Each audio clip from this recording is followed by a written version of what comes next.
In the name of the Father, and the Son, and the Holy Spirit, one God, amen. So, God willing, today we're going to start a new book. We're going to start speaking about the book of Daniel.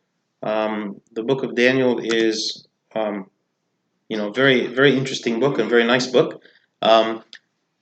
So, a little bit about like the historical background, the understanding of what the book is about. Who is the author? So, Daniel, he was a Israelite man who was taken captive. To where? Where was he taken captive? Babylon, okay, in the year 605 BC, okay? And he lived there for 70 years, and he died there at about the age of 85 years old, and actually he is buried there.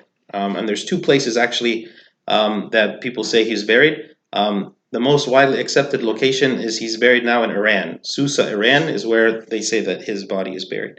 The Daniel, his name means God is my judge, okay? And he is the author of the book.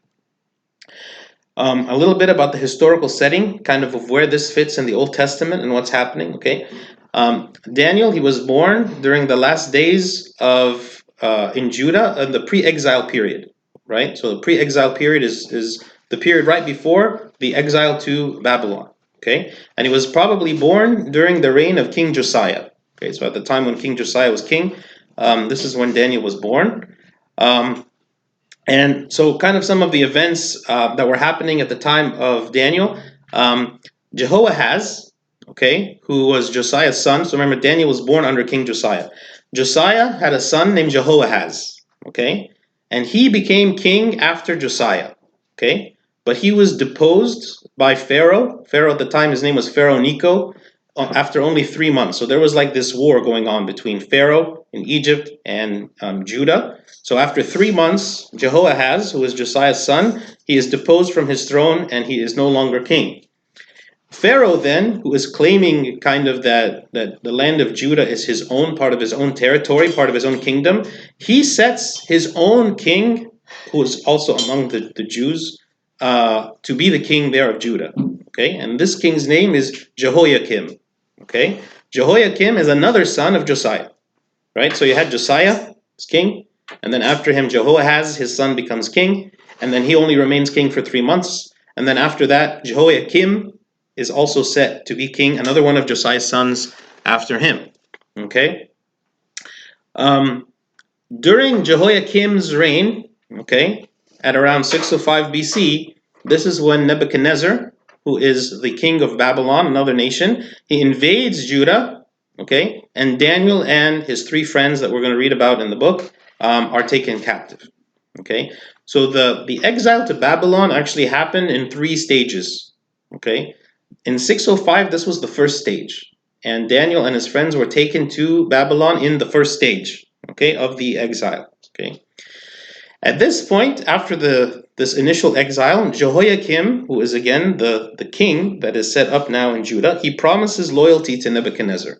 Remember, so he was originally set up by Pharaoh, okay, and now he's promising loyalty to Nebuchadnezzar, but he very quickly he rebels. He rebels against him, okay, and so Nebuchadnezzar, in his wrath, he comes and he attacks again, a second time, okay, and in this attack, this second attack, Jehoiakim dies, okay, in the siege of Jerusalem, and one of his sons then becomes king, okay, and his son, his name is Joachim with an N, right? So it's not to get confused, right? So if you want to look now, what is the history of the kings? What was the first king? Josiah. And Daniel was born under Josiah. Okay, then what is the next king? Jehoahaz. Okay, he was Josiah's son. How long was he king? 3 months. Okay, 3 months. Okay, and then after that, what? Who's the next king after Jehoahaz? Jehoiakim. And who sets up Jehoiakim as being the king? No, before Pharaoh. Okay, Pharaoh sets up Jehoiakim. During the reign of Jehoiakim, what happens? Nebuchadnezzar attacks Judah. Okay, and then what does Jehoiakim do initially? Before he fights, he rebelled. Before he rebels, he swears allegiance to him. Okay, he swears allegiance to Nebuchadnezzar. Okay, but shortly after, again, after only a short time, he rebels against Nebuchadnezzar. So Nebuchadnezzar comes and he attacks a second time. Okay, and then who becomes the king? Jehoiakim. Jehoiakim with an N, who is the son of Jehoiakim.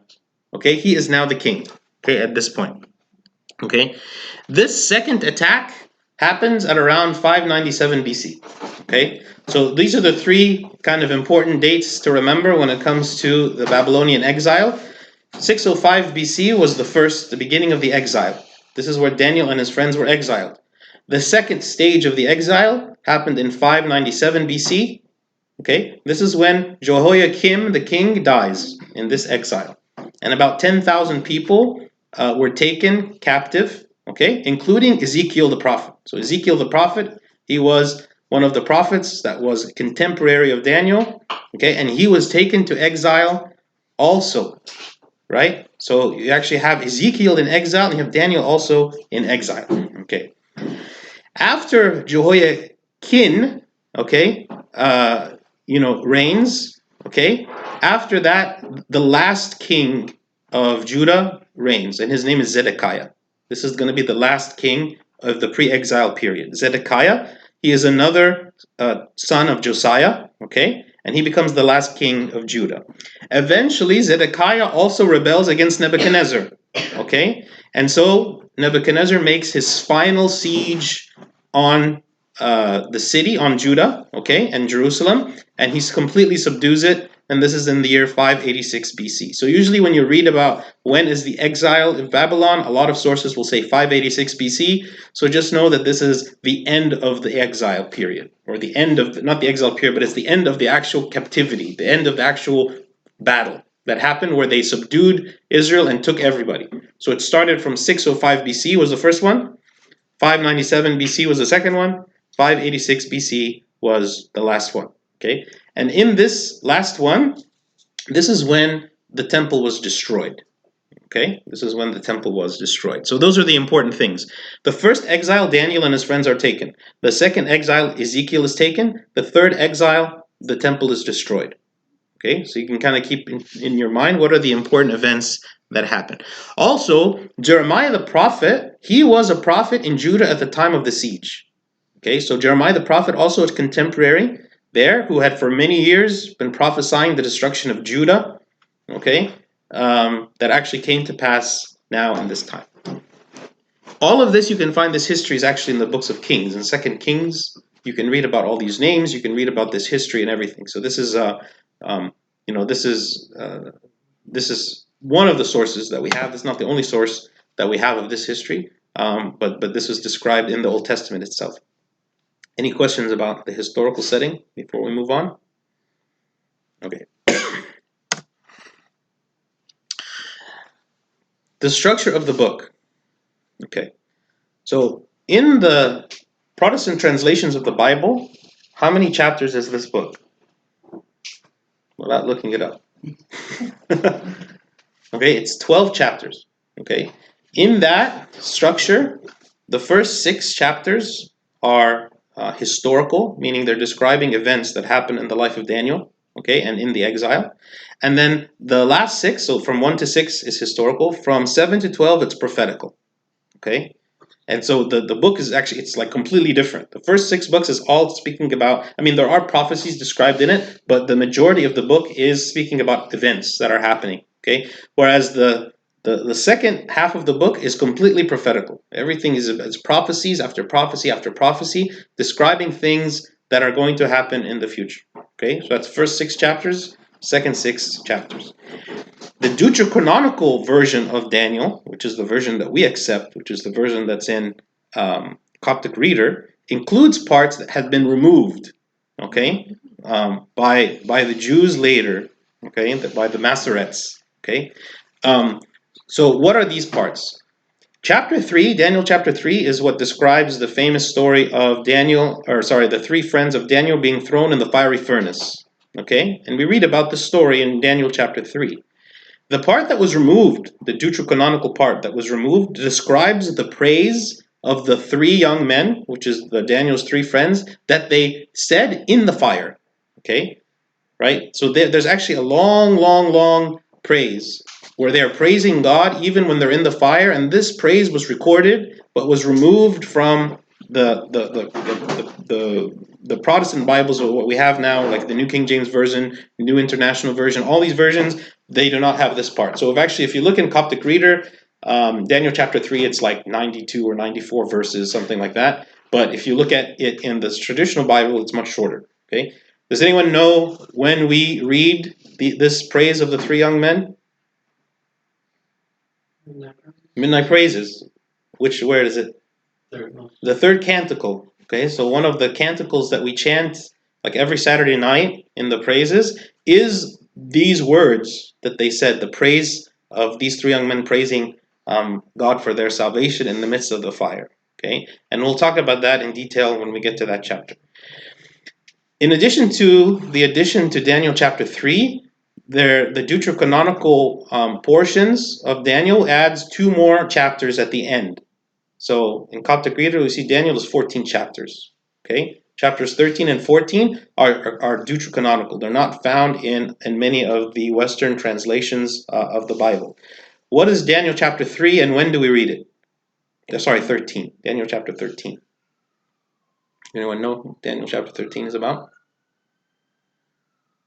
So it is the story of Susanna. What is the story of Susanna? Yes, we read it in the Apocalypse night, the Vigil of the Apocalypse, which is on Bright Saturday, which is the Saturday night right before the Feast of the Resurrection. We read this entire chapter. Okay? And what is it speaking about?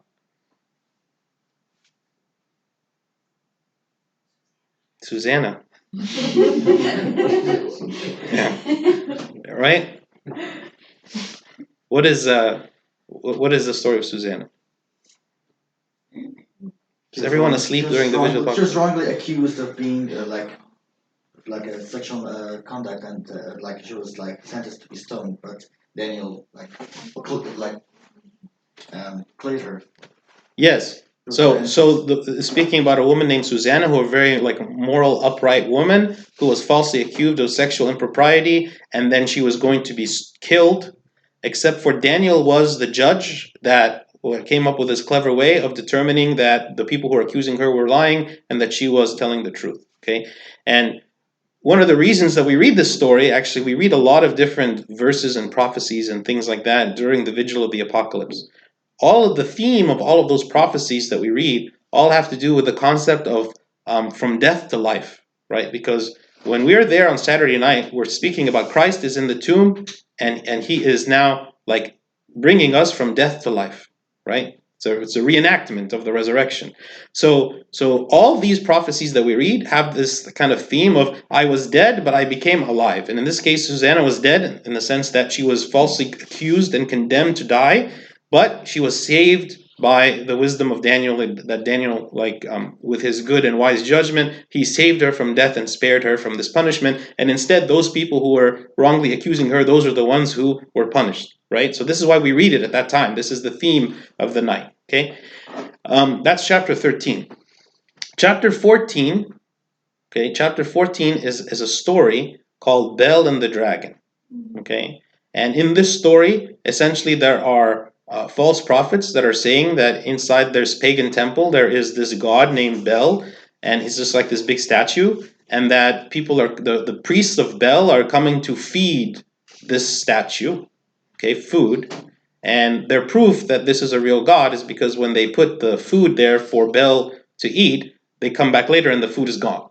So they say, oh, look, Bel is eating, so Bel is a true god. Okay, but in reality, it's discovered that that's not the case, and I'm not going to spoil it for you, so we'll find out the end of it when we get there. Okay, but anyway, that's the story of Bel and the dragon in Daniel chapter 14. It's like a crown or like for a judge.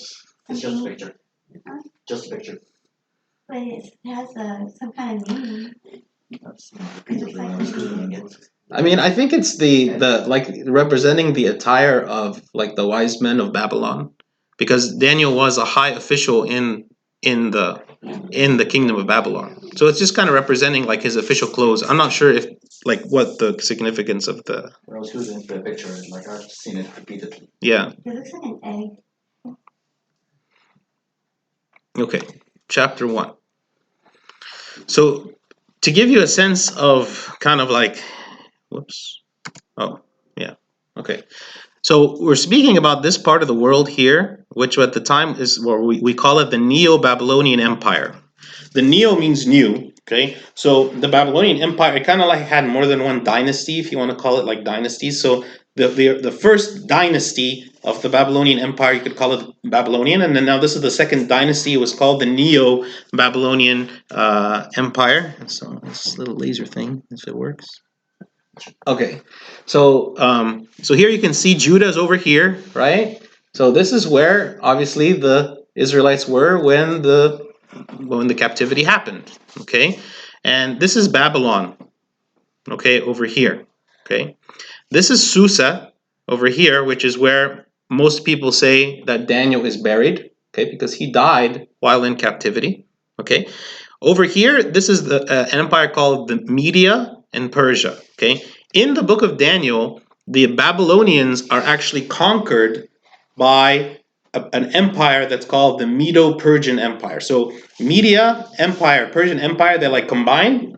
Okay, and then we call them the Medo-Persian Empire, and then the Medo-Persians conquer but the Babylonians during the book of Daniel, and we read about that, and there's a new king that comes as a result of that, who is Persian. So at the beginning, Daniel is in Babylon, the kingdom of Babylon, and by the end of the book, he is in the kingdom of Persia, or the Medo-Persian Empire. Okay. Those are the main cities here to be kind of thinking about, and the main kingdoms that we're going to talk about. Okay. In the 3rd year of the reign of Joachim, king of Judah, Nebuchadnezzar, king of Babylon, came to Jerusalem and besieged it. Okay.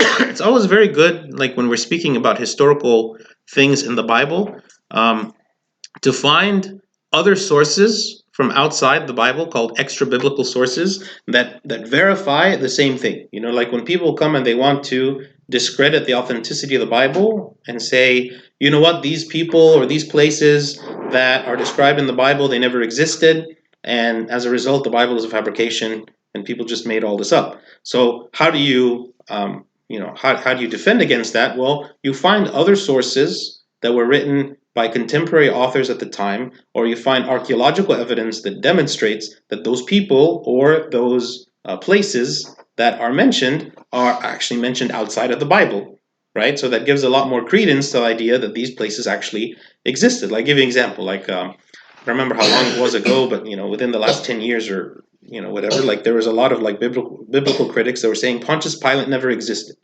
Why? Because Pontius Pilate is not mentioned anywhere except in the Bible. The only place he's mentioned is in the Bible.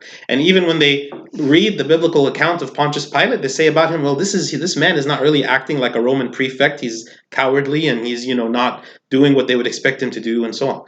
But then later, they found some archaeological evidence that had his name engraved on like columns or something. I don't remember what it was, but it like was extra biblical evidence proving that there was a man who was a Roman prefect who was living in Judah whose name was Pontius Pilate.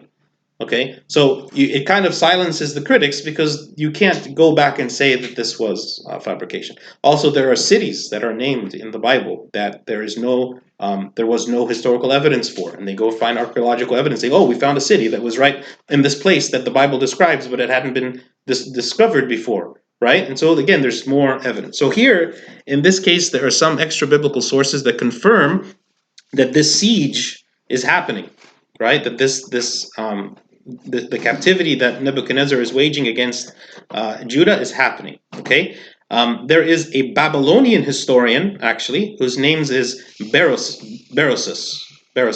Okay, who actually describes this in his own writings, right? And he lived much closer to the time where this happened, and he's from Babylon. He has nothing to do with the Bible. He has nothing to do with Christianity, nothing to do with Judaism. And he himself is describing these events that took place. Okay. And the Lord gave Jehoiakim, king of Judah, into his hand. All right. So remember, we said that Jehoiakim was the king at the time when Nebuchadnezzar came and he attacked the first time. This was in 605 BC. With some of the articles of the house of God, which he carried into the land of Shinar, to the house of his God, and he brought the articles into the treasure house of his God. Okay, so the first question is, why is there an exile? Why is God allowing this to happen? They didn't repent. Of Idolatry, probably. yes, so for a long time, Israel was copying the other nations. Number one, they saw the other nations around them being pagan nations. They're worshiping many gods, having idols that they worshipped, and so on. And they wanted to worship them. If you remember when we spoke about, like, the very beginning, actually, of the kingdom of Israel, right after the time of King David. So after King David, there was King Solomon. After King Solomon, there was, who was King Solomon? After King Solomon, what's his name? Starts with an R. Rehoboam. And Rehoboam made a very unwise choice, which resulted in the kingdom being split in two, right? So there's the southern kingdom of Judah and the northern kingdom of Israel, okay? The northern kingdom of Israel, even though the majority of the tribes lived there, right, and they were not under Rehoboam anymore, they were split off from Judah and Benjamin. Those were the southern two tribes, and then all the other tribes were up in the north. So the king over the northern kingdom, his name was Jeroboam, right? Jeroboam and Rehoboam. Jeroboam, he said, well, God is commanding us that we must go offer sacrifices, right? And the only place to offer sacrifices is in the temple. But the temple is in the southern kingdom, in Jerusalem, in the southern kingdom. So I don't want my people who are in the northern kingdom having to go down to Jerusalem in order to offer sacrifices in the temple. So I'm going to institute a new type of worship, which is essentially pagan worship in the northern kingdom. And that was like really the first time the idea of pagan worship really infiltrated the Israelite society, right? Because it became institutionalized. Like, it wasn't just, okay, we have a temptation that these people want to go offer incense to idols or have idols or whatever. This was like, this is now part of our society. This is a part of our culture. We now do this. So you don't have to go to the temple to offer your sacrifices. We bring it to you, okay, essentially. So this was like the very beginning of many years of idol worship, and God sent so many prophets and people saying, you know what, you're going to be destroyed and all this, and maybe foremost among them was the prophet Jeremiah. Okay, do you know what we call the prophet Jeremiah? Kind of what's his nickname? The weeping prophet. And why is he weeping? He's lamenting the downfall of Jerusalem. Yes, I mean, he was attacked so much because the message that he was bringing from God was essentially saying, all of you are going to be destroyed.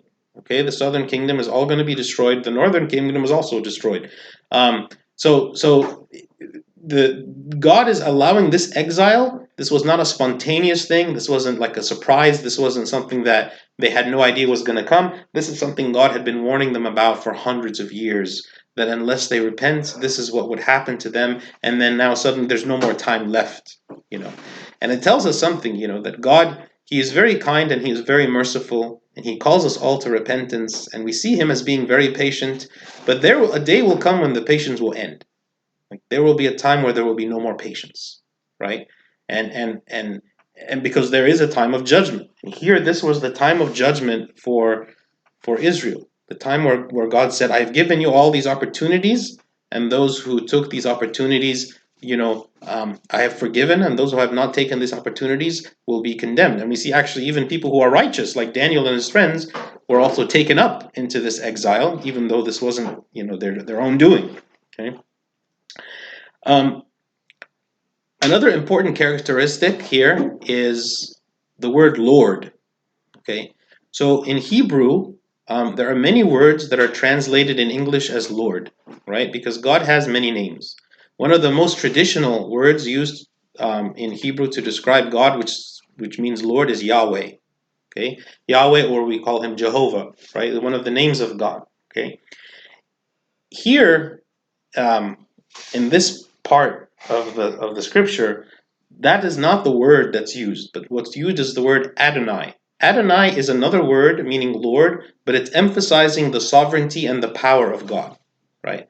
So by using that word, what Daniel is saying, even though like all this is happening around us, But it is not for a weakness. It is not because God is weak and he can't stop this from happening. It's not because God can't prevent this exile. He is powerful and he is allowing this exile. This is actually part of his plan, right? And this is part of his plan for the salvation of Israel to be eventually restored again, without which they would have completely fallen away into pagan idol worship and there would be no hope for them. So even though this obviously was very climactic, very cataclysmic event that happened in the Jewish culture, but God allowed it for a reason. Same with us, like, maybe we're going down the wrong path. God might allow a very, very intense, painful event to happen to us, not as a punishment for the way we have lived, but in order to revive us, to restore us, to bring us back to him again, that maybe we need to be shaken, so that we can wake up from maybe the lifestyle that we have chosen and the way that we have kind of been led astray and gone astray from him. So again, here he is emphasizing the power of God. And this is a prophecy. This exile that's happening now is a prophecy. I'm going to read for you in Isaiah 39, verse 6. Isaiah is speaking about this. He's saying, "Behold, the days are coming when all that is in your house and what your fathers have accumulated until this day shall be carried to Babylon. Nothing shall be left, says the Lord." Right? Even the prophecy is identifying Babylon specifically as being the nation that is going to come and to destroy you. Right? So there was no shortage of warnings. There's no shortage of warning. This is why, like, sometimes when people say all that God needs to do is to show miracles and to do miracles, and then everyone will believe him, and now everyone will convert to be Christian, right? That's not the case. There was unlimited number of miracles, unlimited number of prophecies, even calling by name, telling specific things that are going to happen. And when all these things happen, everybody was like, nah, we're just going to keep doing what we're doing. Okay? Very, very clear. Here, when it says the land of Shinar, Shinar is another name for Babylon. So just so you're aware of that. Also, he speaks about what he brought the articles into the treasure house of God. What are these articles that he's talking about? Things they need for the sacrificing. Right, the temple articles. These are sacred articles. This is the stuff that God had told originally Moses to construct for the tabernacle, and he told Solomon to construct for the temple. These are like the most holy items that they have, right? These are the most holy items that they have, the things that are consecrated to God, and all of this is being looted, okay, by Babylon and taking it as treasure, okay? And keep that in mind because that's going to become important later, okay? When here he's speaking about what which he carried, so he is Nebuchadnezzar, which he carried into the land of Shinar, which is Babylon, to the house of his God. Okay, so who is this his God? So obviously in the Babylonian culture, their pagan culture, they're polytheists, so they believe in many gods. When the God that that Nebuchadnezzar kind of saw as his God refers to the god Marduk, who is Bel. Right? Remember we were saying the story about Bel and the dragon? Marduk is the name of Bel. Okay? So again, keep that in mind because later on in chapter 14, we're going to focus all on this Bel.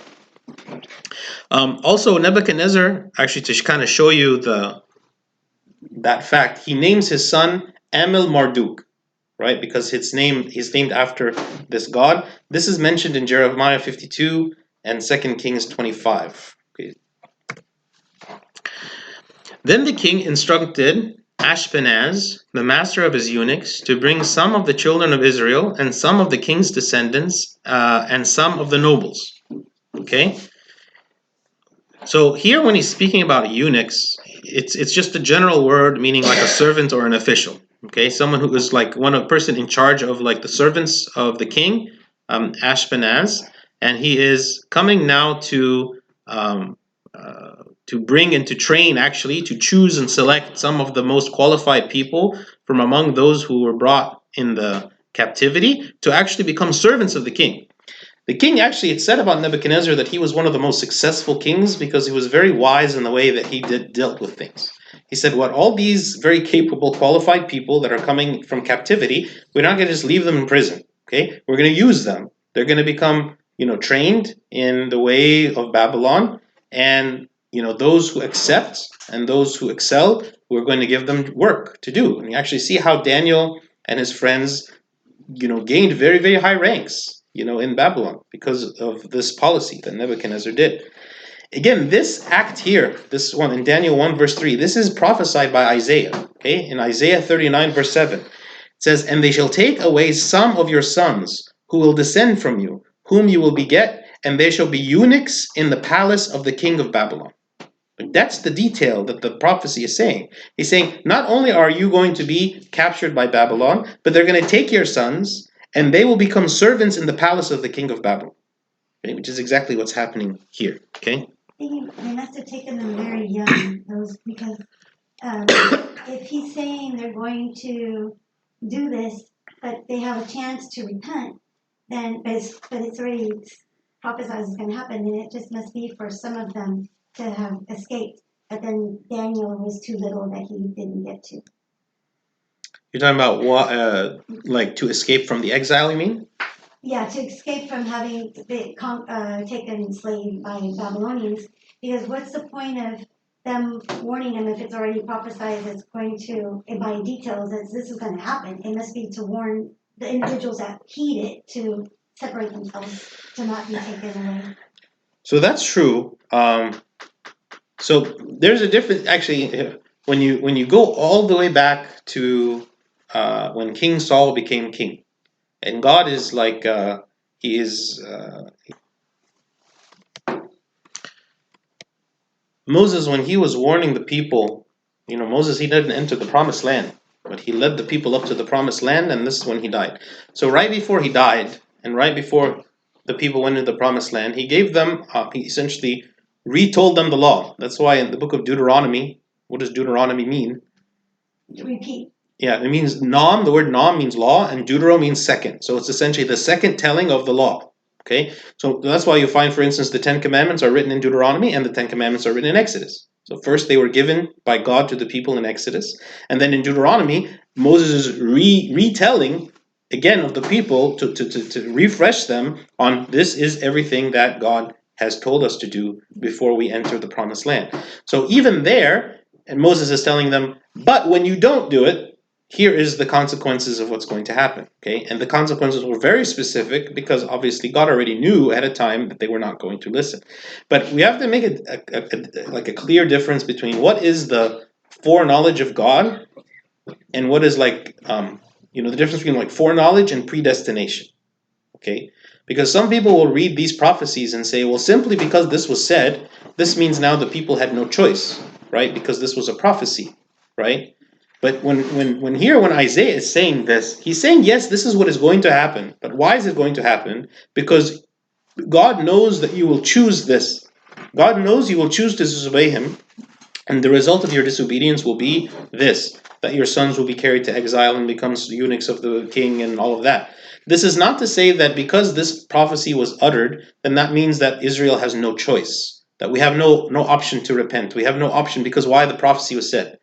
You understand the difference? Mm-hmm. Right? So it's important to understand we always have free will, but God always knows what we're going to choose before we choose. Okay? So yeah, this is an important prophecy in Isaiah 39. Okay? Who are these people that he is asking that they're going to select? Young men, and it's actually said that about this time Daniel was around 15 years of age. Okay, so he's very young. Young men in whom there was no blemish, but good looking, gifted in all wisdom, possessing knowledge, and quick to understand, who had ability to serve in the king's palace, and whom they might teach the language and literature of the Chaldeans. Okay, so what are the characteristics? First, they were young men. Why young? Trainable. Yeah, very trainable. You're not going to get someone who's like 80 years old that can't learn anymore and they're just set in their ways. You get someone who's very young, who's very easy to learn. Okay, good looking. Okay, gifted in all wisdom.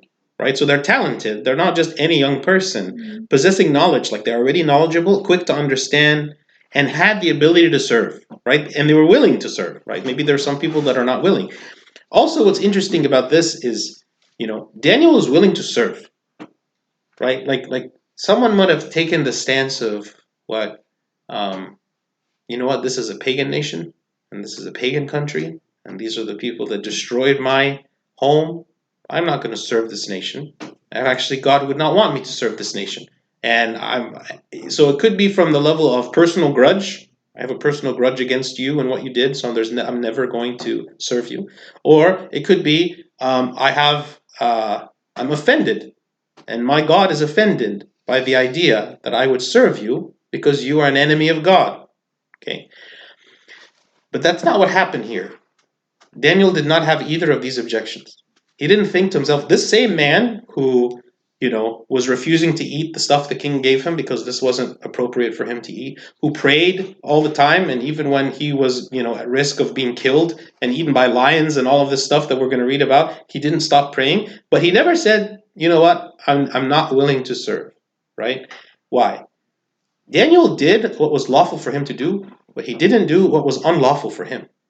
Right? The idea of serving as a wise counselor or whatever was not against the command of God, but certain things were against the command of God. So Daniel said, I'm going to do the things that it's lawful for me to do, and I'm not going to do the things that are not lawful for me to do.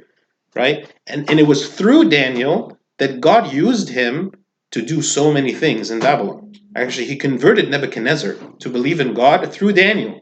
Right? So if Daniel had said from the beginning, I'm nothing, this isn't my thing, I'm not going to do this or whatever, we would have never, like even Babylon themselves would never have benefited. Daniel played a role in eventually the return again of the people to Israel, right? Because of the influence that he had on them, on Nebuchadnezzar, on other kings that came after him, right? So it's important for us to understand this concept that he was very humble, and he wanted to do the will of God even when he was in the midst of an environment that was very anti-God, right? He didn't take the stance is what, I'm not talking to you people, I'm just going to lock myself up in a room, don't talk to me, don't do it, just kill me now. No, I'm willing to do, as long as what you're asking me to do is lawful, I'm willing to do it. But when you ask me to do something that's unlawful, this is where I draw the line, and I'm not going to do it. Okay? It sounds like Joseph. Very much like Joseph. Yeah. Here at the last part, which says, whom they might teach the language and literature of the Chaldeans. Okay, Chaldea was an ancient nation. Okay, that existed from the 9th to 6th century BC, and its people were eventually absorbed into the Babylonians. Right. So the word Chaldeans in the Bible is used to refer to the Babylonians.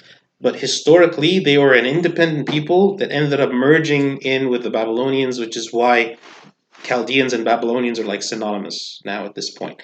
And this language that they were speaking, the language is called Akkadian. Historically, the language that they're speaking is called Akkadian, or it can also be called Neo-Babylonian. So they're going to learn the language, they're going to learn everything. And the king appointed for them a daily provision of the king's delicacies and of the wine which he drank, and 3 years of training for them, so that at the end of that time they might serve before the king. Okay, so why is he doing this? Why is he giving them of the king's food and the king's wine? Maybe so they'll be more loyal. Okay, so one reason could be to develop loyalty. These people feel they're special. The king is giving me special access and special treatment. I'm going to be more loyal to the king because now I feel like I am indebted to him. Okay, that's good. That's one reason. Why else? You want them to be healthy and strong? Healthy and strong. The king's food is the best food. Nobody eats like the king. So if you give somebody this much food and the quality of food, you're going to expect that these people, when they come out, they're going to be stronger than the average person, right? Because, it's not like they had supermarkets and stuff. But I mean, the quality of food that they had in the general populace was not the best at the time. The king was going to have a much better, nutrition than anybody else. Okay. If he's spoiling the people that aren't his people, it must be he was trying to unite them to be one people. Well, he's not doing that to everyone, right? He's doing that to these specific people that he is pruning to serve him, right? Not all of Israel, not all the captives or anything. So why doesn't he have his own people serve him? Why is he using them? So he has his own, right? He has his own. Like we all in the book, we read about the astrologers and the satraps and the wise men and magicians and all these people. He has his own, but part of his genius, if you want to say, is he always wants to expand his kingdom. And by doing that, when he absorbs other nations, he wants to take the best of those nations, right? So I'm sure this training program or whatever was the same training program that other local people also had. Now from among those of the sons of Judah were Daniel, Hananiah, Mishael, and Azariah. Okay, so these are the four main names that we're going to read about in the book. Daniel, which we already heard of, Hananiah, Mishael, and Azariah. Okay, so remember we said, what does Daniel's name mean? We said at the beginning. God is my judge. God is my judge. Okay. Hananiah means Yahweh is gracious. Yahweh is gracious. Actually, the Arabic name Hanan, right? It's the same name. Okay. Mishael means who is what God is. Who is what God is. Like God is unique. Who is like God? No one is like God. And Azariah means Yahweh has helped, or Yahweh will help. So all of the names that they had were what? Focused on God. This is one of the reasons why their names are all going to be changed. Okay, because their names were very much God-centered. And what essentially that the Babylonians, they're trying to brainwash them. Okay. They're trying to say, forget about your God, forget about your way of worship, forget about the praying, forget about the fasting, forget about everything. We're going to indoctrinate you into the Babylonian system. And one of the ways we indoctrinate you is we change your names so that you have a different identity, right? And your identity is not found in God anymore. Your identity is now actually found in our gods. Okay, and we see that in the names that they chose. To them, the chief of the eunuchs gave names. He gave Daniel the name Belteshazzar, to Hananiah, Shadrach, to Mishael, Meshach, and to Azariah, Abednego. Okay, so what do these names mean? Okay, Belteshazzar means protect his life. Okay, it's referring actually to the god Nebu. Nebu is the son of Marduk. Remember we said Marduk is Nebuchadnezzar's god. Okay, Nebu is his son. And Nebuchadnezzar, the Neb at the beginning, is named after the son of Marduk. Okay, so when he's saying protect his life, he's saying Nebu protect his life. It's like a divine protection that's coming from this pagan god to Daniel. That's what his name means. Okay, Shadrach means the command of Aku. Aku is a moon god, one of the other gods that they had. Right. So it's like Shadrach, his name is based on this like commandment coming from this god Aku. Okay, Meshach. Okay, remember what did Meshach mean? What does Mishael mean? Yeah, Mishael. What does Mishael mean? Who is like God? Yeah, it's like who is what God is. Who is what God is. Okay, Shadrach or Meshach, sorry, means who is what Aku is. So they took exactly the same structure of his name and they replaced God with Aku. Right? Who is what Aku is? Aku is like no one is like him. Okay? And then the last one, Abednego, means servant of Nebu. Okay? Servant of Nebu. So Abd in Arabic, Abd means slave or servant. Okay? This is coming to the same word here. Abednego, servant of Nebu. They might have answered to those names, but they would have had trouble telling people That is their name. Yeah, because they're not supposed to say the names of those guys. Yeah, and so like clearly this was the intent here was to transform them, right? To change them and their allegiance and their belief system. Okay. Nebu is one of the gods.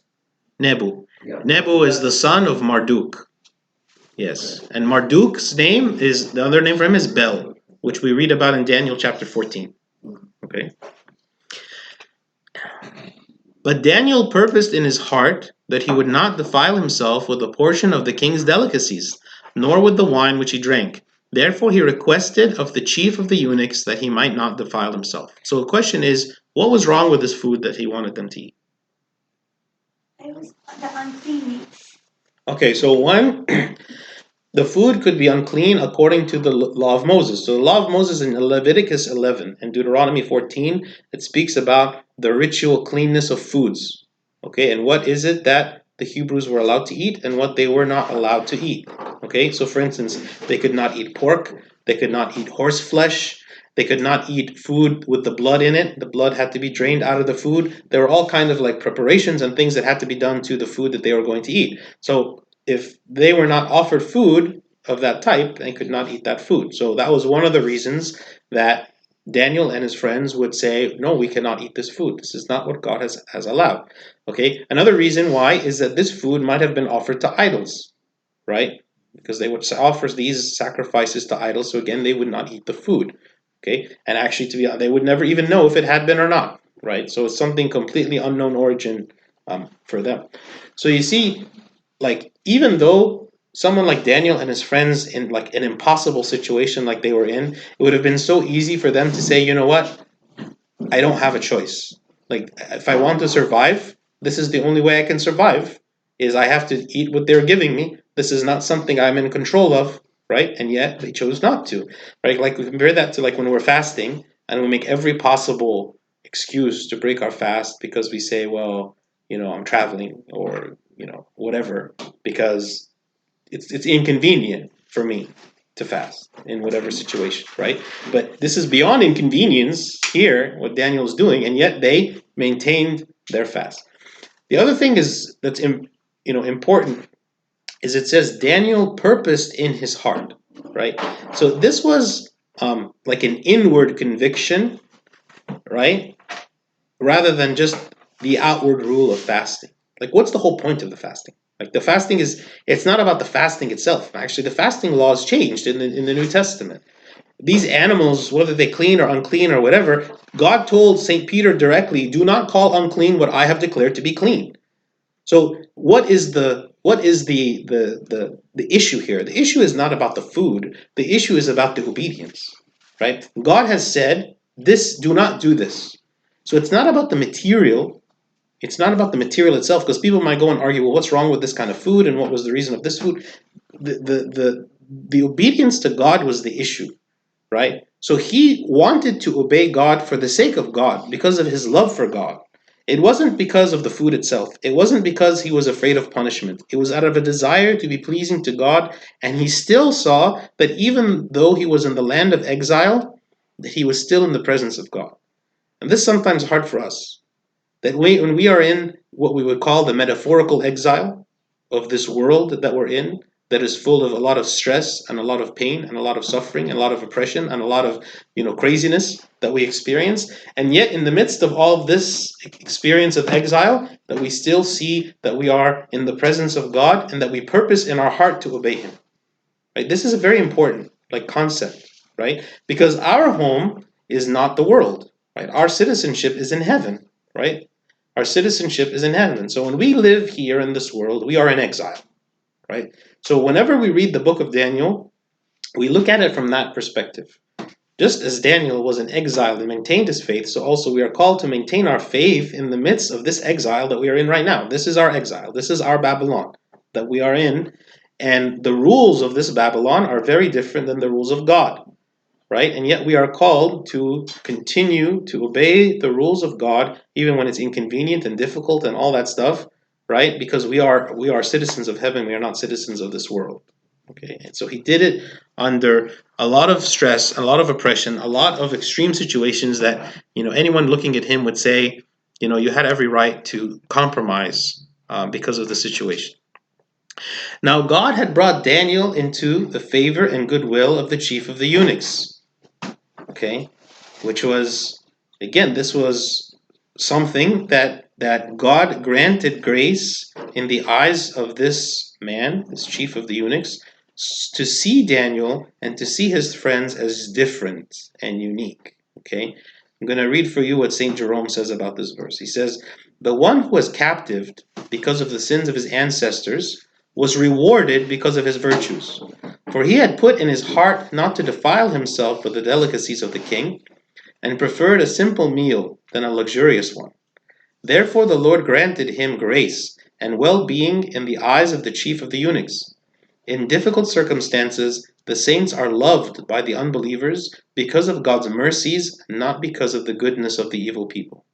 Saying that even when we are in the midst of evil, that our virtues should actually win over the people that are being evil to us. And that should be our goal. Our goal should not be to take revenge on them or to hate them. Our goal should be to convert them, to love them. And I think really have any of you read the book Father Arseni? Heard of this book? Father Arseni is a book about a priest who was alive during the times of Stalin, when there was like Soviet death camps, and he was an Orthodox priest, okay, living in Russia. And because the communist regime was against all kinds of religions, so they would take people that were Orthodox and persecute them, and they would throw them in these death camps and kill them. So he was one of these people that was taken to these death camps. And there's you can read the book, it's a very good book called Father Arseny.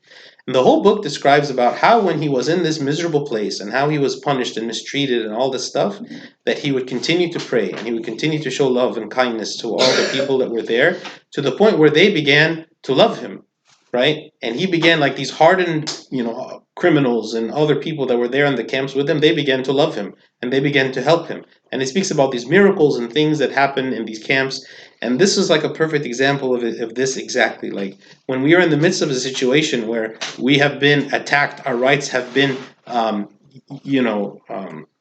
transgressed by all these people around us, but my attitude toward them is still an attitude of love and compassion as opposed to one of hatred. And this is what wins them over. So here St. Jerome is saying the virtues and the love and the goodness of Daniel is what caused even this pagan man to see this man who was a prisoner as being someone of virtues, like someone whom he wants to grant special favor to. And it's also saying God softens his heart, like the opposite of Pharaoh. Like, my God is softening his heart as a result of who Daniel is. Yeah. So. And the chief of the eunuchs said to Daniel, I fear my lord the king, who has appointed your food and drink. For why should he see your faces looking worse than the young men who are your age? Then you would endanger my head before the king. So what is he saying? If you don't eat from the king's delicacies, then your appearance is gonna be worse than people who do. Right? Lack of nutrients. But also, like, I could get in trouble. And then I can get in trouble, right? Just this conversation by itself, this man, this chief of the eunuchs, his job is to oversee all these thousands and thousands of people that are slaves and prisoners and coming, okay? You don't imagine that such a person is going to have a conversation like this with each individual prisoner that is going to come. Every prisoner is going to come and says, no, I want special treatment. Don't give me this food, give me this other food. Who are you exactly that you're asking for this? There's no reason for anyone who is in the position of this man Ashpenaz to give any leniency, anything, especially when he himself could get in trouble for it, right? So you see the great grace that God had given Daniel in their eyes, because he was willing even to do this. He was willing even to himself to get in trouble, to give what was very abnormal and strange. And for what reason? Ashpenaz, this is just his request. This is Daniel's request. I'm going to give it to him simply because he asked me to. Because, he doesn't want to eat this food, okay? So Daniel said to the steward, whom the chief of the eunuchs had set over Daniel, Hananiah, Mishael, and Azariah, please test your servants for 10 days, and let them give us vegetables to eat and water to drink. Then let our appearance be examined before you, and let the appearance of the young men who eat the portion of the king's delicacies, and as you see fit, so deal with your servants. Okay? So why is Daniel asking to eat only vegetables? because maybe they don't sacrifice vegetables. Right. So even though they could eat meat, they could eat certain kinds of meat, but this was a much safer food to eat, because there's no way they're not going to sacrifice the vegetables. It's going to be a safe food. I'm not going to even take a risk that I might potentially eat food that I shouldn't eat. Okay.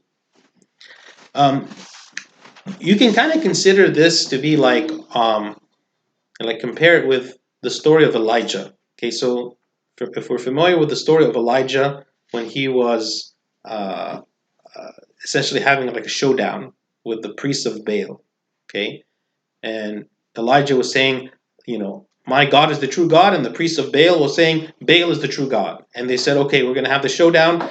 Each of us is going to offer a sacrifice. And whichever sacrifice is accepted, fire is going to come down and consume that sacrifice, and then we're going to know who is the true God. So what did Elijah do before offering the sacrifice? He prayed. What else did he do? He Poured water. He poured water on it. He said, you know what, just so that there's no doubt that, there was any kind of, we're going to make it as hard as possible for this sacrifice to light on fire, right? So that when it lights on fire, you know for sure that this is God who is lighting this sacrifice on fire and not any other kind of human source, right? There's no trickery. There's not, I'm going to pour water on it. There's no way it's going to light any other way. It's going to prove to you that God is the one who are consuming the sacrifice. So here also, it's like they're going to this extreme and saying, you know what? Don't give me any meat. Don't give me any proteins. Don't give me any of this stuff. I'm going to eat only vegetables. Okay? And yet with this, okay, God is going to make me even healthier and better than all of your, than all of the other people, right? It was a contradictory idea. It was the opposite. The servant was saying, if you don't eat any of the king's food, how are you going to become, strong? And instead, you're asking for this meager food and, food that is not as nutritious and so on. And Daniel said, no, my God is the one who's going to make me strong and not the food that you're offering me. I'm thinking those other guys had to have eaten vegetables too, so maybe he separated some vegetables so that they wouldn't be, and they trusted, that Daniel trusted them that they were not dedicated to the gods. And probably would have rather they had been, because maybe a form of witchcraft, but they don't think of it as witchcraft. They may think it's more because it's been dedicated to the god that is more, that food is rather they have food like that, more potent like that. Maybe. So he consented with them in this matter and tested them 10 days. At the end of the 10 days, their features appeared better and fatter in flesh than all the young men who ate the portion of the king's delicacies. Okay, so they had this success, right? And in the idea that the food that was by the kind of common sense of this servant was supposed to make them weaker actually ended up making them stronger. Okay. Thus the steward took away their portion of the delicacy. So he's convinced now. Now he's not worried that they're going to end up looking weaker and that he's going to get in trouble. He took away their portion of the delicacies and the wine that they were to drink, and he gave them only vegetables. He says the vegetables is working, and he give it to them.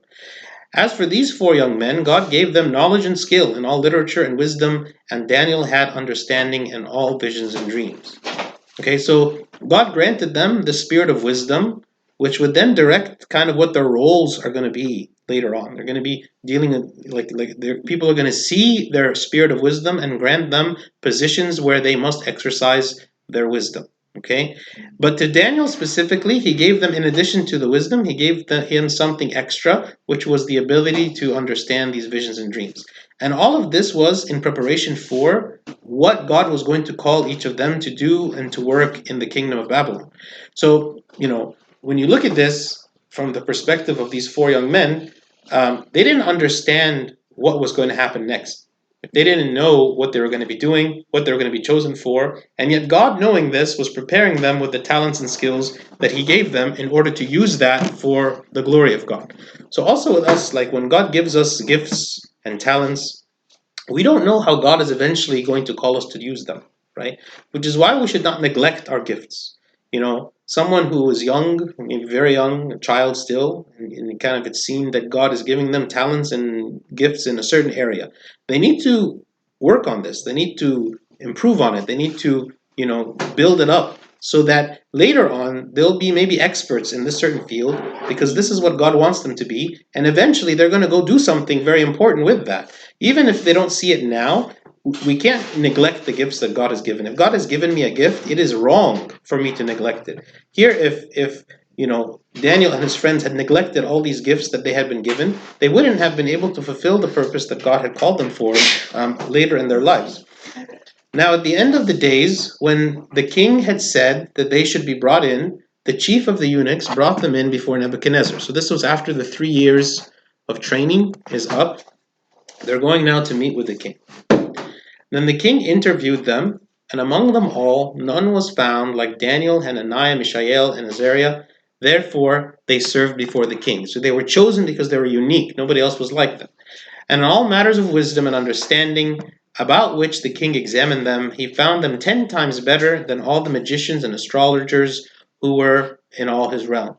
Thus Daniel continued until the 1st year of King Cyrus. Okay, so again, Daniel lived to be about 80 to 85 years old, and he served through the lives of many different kings.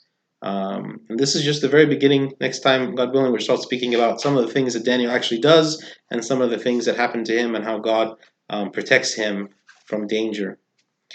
Mhm. Any questions? Some people think that the Magi were actually children, that they were actually Hebrew descendants of Daniel. Trained. That's why they wanted to worship. Yeah, I don't know. Actually, there's no. Is there any mention of any of them getting married? So I don't. So I have doubt about that. Of Daniel, you mean? Daniel. Because No, eunuchs. Daniel wasn't married. There's no mention of the others. And they're eunuchs. But I really doubt that they would be married if, considering how like strict they are, in following the laws of God, that they would be willing to marry someone who is pagan, unless they would marry someone who is Hebrew. But there's no mention of that anywhere. Except Joseph did, though. He did. But here you see like Daniel and his friends stopping themselves from doing anything that was against the law of God. Right? So I couldn't imagine that these same people would then, when offered that opportunity, they say, okay.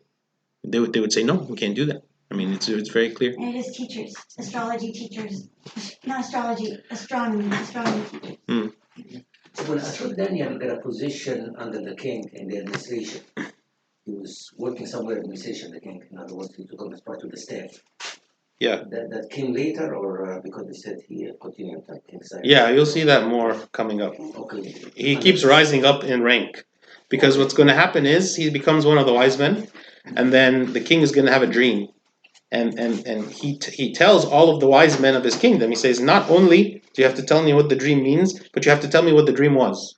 So, if I tell you a dream, and I come to you, you can make up something and make it sound like you know what you're talking about. But there's no way you're going to be able to tell me what my dream was without me telling you. But Daniel, God reveals to him the dream, and so he actually comes and he's the only one who can come and tell the king, this is what you dreamt. And so he gets a very high position. And at that time, explaining the dreams was something very, very important for them. Yeah, very important. Yeah. Because these people, these are very religious people, right? They believed in dreams and the meaning of dreams and all of that. So he wanted someone to tell him the dream. Religious to their gods. To their gods. Yeah. Okay. You stop. Okay. Let's pray.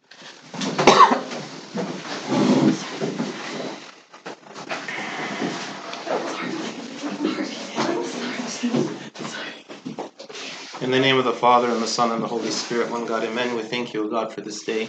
Please be with us, O Lord, and help us to understand the many important lessons and the treasures that are found in the Old Testament.